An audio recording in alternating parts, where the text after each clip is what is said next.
युवराज बुध कर रहे हैं अपनी राशि का परिवर्तन। प्रिय दर्शकों, 7 मई को युवराज बुध अपनी वर्तमान मीन राशि को छोड़कर मेष राशि में प्रवेश करने जा रहे हैं। अब चूंकि बुध एक संवेदनशील ग्रह हैं, जिस भाव में जाएंगे, जिस राशि में जाएंगे, उस राशि के स्वामी के अनुसार तथा जिस ग्रह के साथ ये होंगे उसके संपूर्ण गुणों के अनुसार ये अपने फलों की प्राप्ति कराते हैं। अपना संपूर्ण प्रभाव अति शीघ्र प्रदान कर देते हैं, इसीलिए ये क्विक रिस्पॉन्स प्लेनेट है।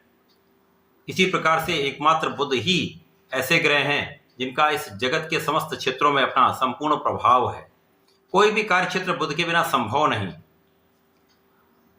अब बुध 7 मई को अपनी राशि का परिवर्तन करके मेष राशि में जाएंगे। वहां पर उच्च अवस्था में सूर्य का गोचर चल रहा है, जिसके कारण प्रबल रूप से बुधादित्य योग का निर्माण होगा।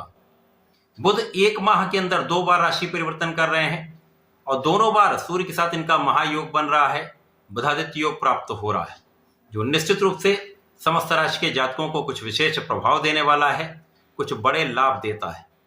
जय श्री गणेश। नमस्कार, मैं आचार्य संजय द्विवेदी। मेरे समस्त प्रबुद्ध दर्शकों का मेरे चैनल पर हार्दिक स्वागत है। प्रिय दर्शकों, आज मैं तुला राशि के लिए बुध के इस राशि परिवर्तन का, बुध और सूर्य के महायोग से बनने वाले महायोग का किस प्रकार का प्रभाव आप पर पड़ने वाला है, किन भाव में प्रबलता आएगी, इस समय का आप कितना लाभ ले पाएंगे, अथवा कहीं पर कोई समस्या या अवरोध है तो उसका क्या निराकरण, संपूर्ण विश्लेषण मैं पूर्ण तर्क के साथ करने जा रहा हूं। प्रिय दर्शकों, इस राशिफल को आप अपने लग्न तथा राशि दोनों के अनुसार देख सकते हैं। तुला राशि के लिए बुध मित्रवत होते हैं, क्योंकि तुला राशि के स्वामी शुक्राचार्य है। शुक्र और बुध का अति मित्र का भाव है। तुला राशि के लिए बुध आपके भाग्य के स्वामी तथा आपके द्वादश के स्वामी हैं। भाग्येश द्वादशेश का गोचर आपके सप्तम भाव में प्रारंभ होगा।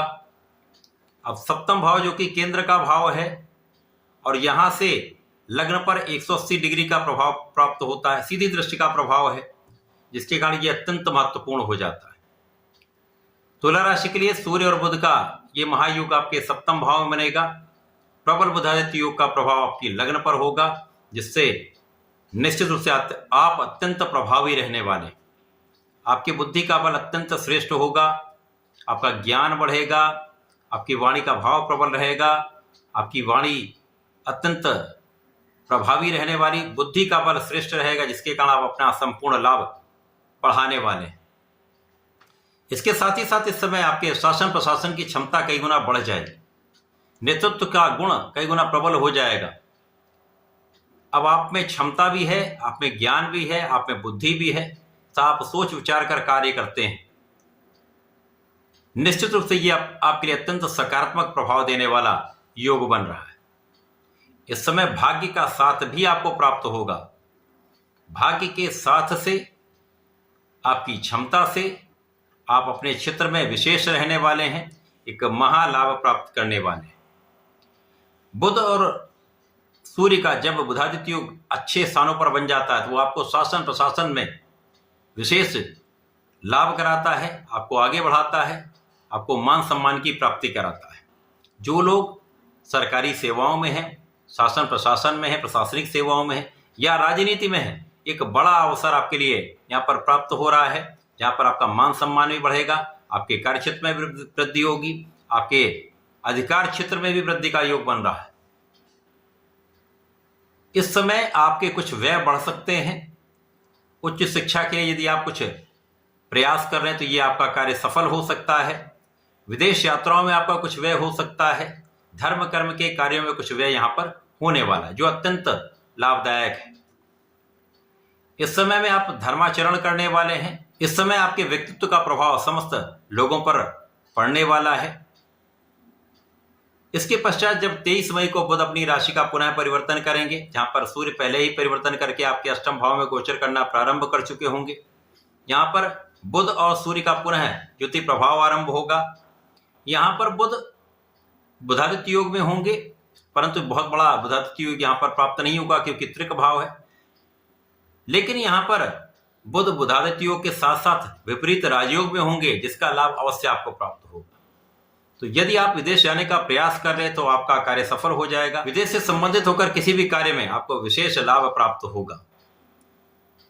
यहां आपकी वाणी कुछ दूषित हो सकती है, कुछ मौसम के रोग हो सकते हैं, यहां आपको ध्यान देना चाहिए। आंखों से संबंधित कुछ विकार हो सकता है, ध्यान देने की आवश्यकता होगी।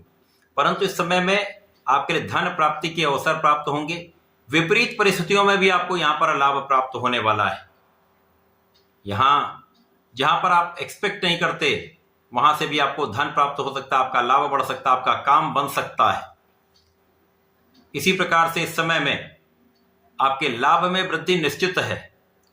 जिस भी कार्य क्षेत्र में हैं आप, वहां पर अचानक कुछ बड़ा अवसर आपको मिल सकता है। नौकरी में अचानक आपके मन के अनुसार पद की प्राप्ति हो सकती है या इंक्रीमेंट हो सकता है। इसी प्रकार से इस समय में परिवार के सहयोग से, पिता के सहयोग से या पिता के भाव से आपको अच्छा धन लाभ यहां पर दिख रहा है। पैतृक संपत्ति से एक अच्छा लाभ यहां पर आपको प्राप्त होता दिख रहा है। इस समय में आपको अपनी वाणी पर नियंत्रण रखना चाहिए, सोच विचार कर बोलना चाहिए। अपने बुद्धि का, अपने ज्ञान का संपूर्ण उपयोग सही समय पर आपको करना चाहिए। इस पूरे समय में तुला राशि के जातकों को नियमित रूप से भगवान भोलेनाथ की आराधना करनी चाहिए। नमः शिवाय पंचाक्षर मंत्र का जप करना चाहिए। प्रत्येक बुधवार को गणपति जी को दूर्वा अर्पित करें, पीले पुष्प का अर्पण करें तथा यहाँ पर भोग का अर्पण करके ओम गंगणपतये नमः का 27 बार भी जप कर लेते हैं तो विशेष लाभ प्राप्त होगा। समस्याओं का निराकरण होगा, रोगों से आप मुक्त होंगे तथा इस समय का संपूर्ण उपयोग तथा लाभ ले पाएंगे। तो ऐसा करके इसका लाभ लें। धन्यवाद, नमस्कार।